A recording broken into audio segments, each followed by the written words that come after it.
Hello everyone, welcome to Krishna coaching centre class 11th geography and chapter चल रहा है हमारा जियोमॉर्फिक प्रोसेस। इसमें हम करने वाले हैं सॉइल फॉर्मेशन। सॉइल फॉर्मेशन भाई नाम से ही पता चल रहा है कि सॉइल किस तरीके से फॉर्म होगा, किस तरीके से वर्क करेगा। तो soil and soil content, soil के अंदर कंटेंट कौन से होंगे? Just like tiny debris of particle, छोटे छोटे पार्टिकल होंगे सॉइल के अंदर। So you see plants growing in soil, obviously बात है। You play in the ground and come in contact with the soil. तो मिट्टी के बारे में तो हम सब जानते ही हैं, खेलते कूदते हैं तो मिट्टी लग भी जाती है। बट मिट्टी होती क्या है? Can you describe it? तो एक पेडोलॉजिस्ट की अगर हम बात करें, पेडोलॉजिस्ट कौन होता है? जो स्टडी करेगा सॉइल को। It define soil as collection of natural bodies on earth surface containing living and or dead matter and supporting or capable of supporting plants। देखिए कितनी सुंदर बात बोली है पेडोलॉजिस्ट ने। क्या कह रहे हैं कि सॉइल है क्या? इसके अंदर आप देखो कलेक्शन है नेचुरल बॉडीज का। नेचुरल बॉडीज कहाँ पे कलेक्ट हो रही हैं? अर्थ के सरफेस पे, जिसके अंदर कुछ लिविंग मैटर भी होते हैं और कुछ डेड मैटर भी होते हैं एंड कुछ नॉन लिविंग मैटर भी होते हैं। एंड वो ऐसे होते हैं जिसकी वजह से प्लांट्स की ग्रोथ में हमें सपोर्ट मिलता है। तो इट्स वेरी ब्यूटीफुल डेफिनेशन। अगर आती है तो आप ये पूरा पूरा लिख दीजिए, आपको 2 में से 3 नंबर मिलेंगे। So soil is a dynamic medium in which many chemical, physical and biological activity go on constantly।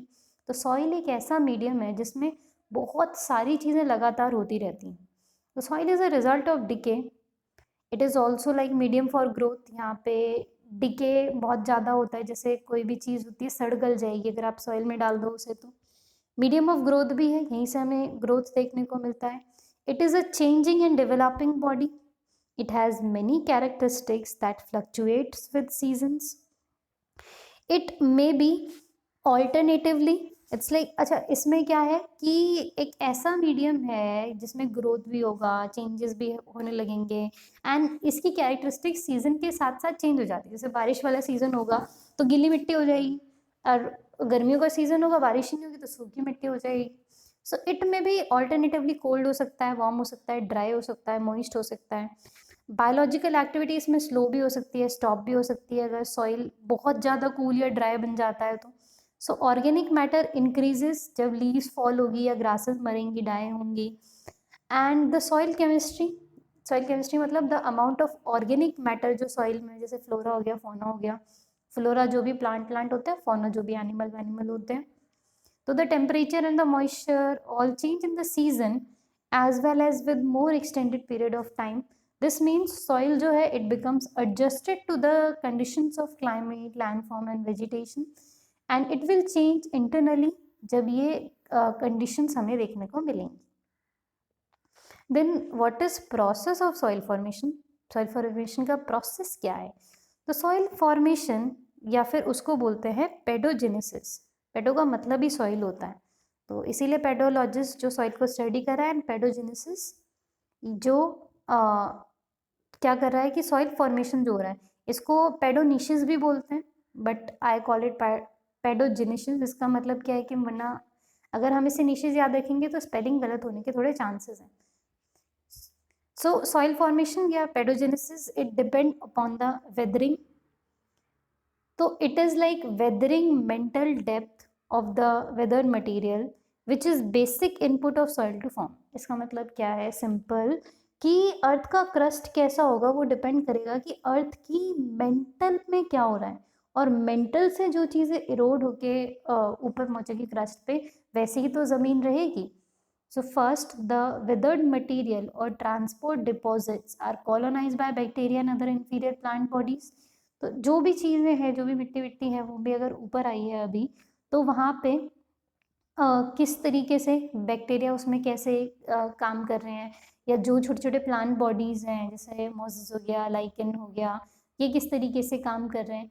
And also several minor organism they may take shelter within the mantle and deposits. तो जो dead remains होंगे organisms के या plants के, जिसकी वजह से humus accumulation होगा, जो सॉइल है उसके अंदर ह्यूमस इकट्ठा होगा। माइनर ग्रासेस एंड फर्न्स वहाँ पे ग्रो हो सकते हैं। उसके बाद जो बुशेस हैं, झाड़ियाँ हैं या ट्रीज हैं, वो वहाँ पे ग्रो होना स्टार्ट करेंगे। किससे ग्रो होंगे? थ्रू सीड से। एंड सीड्स कहाँ से आएंगे, जैसे बर्ड्स है वो कई बार कुछ फ्रूट खाती हैं तो उनका बीज वहाँ पे गिर जाता है, एंड विंड हो गई, हवा से जो बीज हैं वो इधर उधर हो सकते हैं. So plant root penetrate down, burrowing animals bring up particles. अच्छा, बर्ड्स में एक और तरीका है, जैसे जो बर्ड्स की बीट होती है, तो जब वो फ्रूट खाते हैं तो सीड तो नहीं बचता है, तो बीट के साथ वो सीड भी कई बार आ जाता है, तो वहाँ पे भी ग्रोथ हो सकती है. So mass of material become porous and sponge like a capacity to retain water and to permit the passage of air, and finally a mature soil जो एक कॉम्प्लेक्स मिक्सचर होगी मिनरल का, ऑर्गेनिक प्रोडक्ट का, वो finally form हो जाती हैं. सो pedology क्या है? Pedology is a soil science, and pedologist कौन होता है? It is a soil scientist. Important चीज़ें लिख लीजिए या समझ लीजिए. So soil forming factors, soil को कौन कौन से फैक्टर फॉर्म करेंगे? तो 5 बेसिक फैक्टर होते हैं जो फॉर्मेशन ऑफ सॉइल को कंट्रोल करते हैं.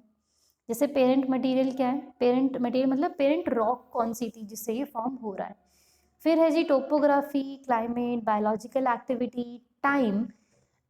In fact soil formation factor act in union, वो एक साथ इफेक्ट करेंगे, एंड एक का असर दूसरे पे हमेशा रहेगा. तो पेरेंट मटेरियल मतलब what kind of rock it was initially, starting में वो किस तरीके की रॉक थी.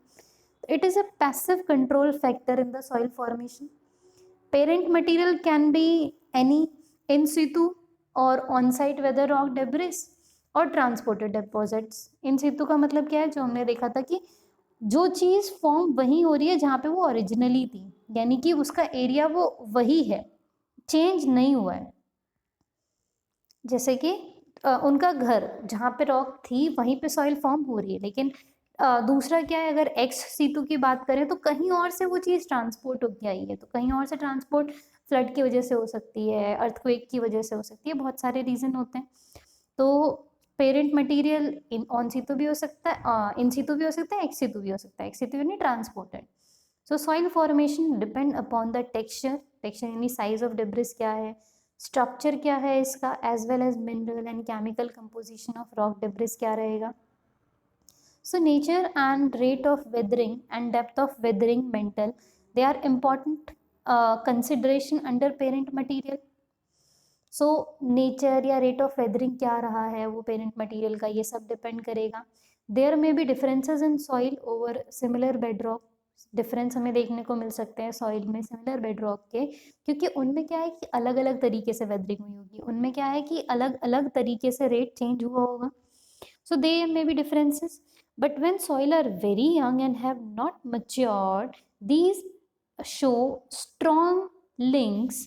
अब देखिए जब सॉइल जो है वो ज़्यादा मेच्योर्ड नहीं थी तो दी वो पेरेंट रॉक जैसी ही दिखेगी. अब देखो अगर सॉइल मच्योर हो गई तो वो पेरेंट रॉक जैसी कई बार बिल्कुल नहीं लगती, वो बिल्कुल ही अलग हो जाती है. लेकिन अगर नई नई बनी है तो बिल्कुल अभी पेरेंट रॉक जैसी तो होगी, अभी अभी तो बनी है भाई, अभी अभी तो पत्थर टूट के मिट्टी बना है. So also in case of some limestone areas where the weathering process are specific and peculiar, soil वो clear relation show करेगा parent rock के साथ. Then come topography. Topography क्या है कि topography like parent material is another passive control factor. Topography भी role play करेगा. अब जो इन्फ्लुएंस है टोपोग्राफी का, टोपोग्राफी इट्स लाइक आसपास का इन्वायरमेंट कैसा है तो वो टोपोग्राफी के अंदर आ जाता है. तो जो भी इन्फ्लुएंस रहेगा टोपोग्राफी का उसको फील किया जा सकता है through the amount of exposure of the surface covered by parent material to sunlight, and जो अमाउंट है वो कितना सनलाइट में आ रहा है, कितना ड्रेनेज ओवर में आ रहा है, वो सब से डिपेंड करेगा. सो soil will be thin on steep slopes, soil पतला होता है स्टीप स्लोप्स पे क्योंकि उसमें ज़्यादा टिकेगा नहीं ना वो, उससे क्या है कि बहुत आसानी से नीचे चला जाएगा. And they are like thick over flat lands, क्योंकि बह नहीं पाएगा वो, ग्रेविटी उसको खींचेगी नहीं अगर वो फ्लैट लैंड्स पे होगा. तो over gentle slopes where erosion is slow and percolation of water is good, soil formation is very favorable. The soil over flat areas, they may develop a thick layer of clay with good accumulation of organic matter. तो flat area है तो उसको time ज़्यादा मिलेगा तो वो thick layer बन सकती है, अच्छा एक्यूमुलेशन हो सकता है, ऑर्गेनिक मैटर अच्छा हो सकता है. इसीलिए प्लेन एरियाज में जो वेजिटेशन है वो हमें बहुत ज़्यादा देखने को मिलता है. मिडिल लैटिट्यूड में and the south facing slope expose to the sunlight have different condition of vegetation in soil and the north facing slopes with cool moist conditions with of the soil and vegetation. So let's keep this part by now. Next part हम अगले video में cover करेंगे. Thank you.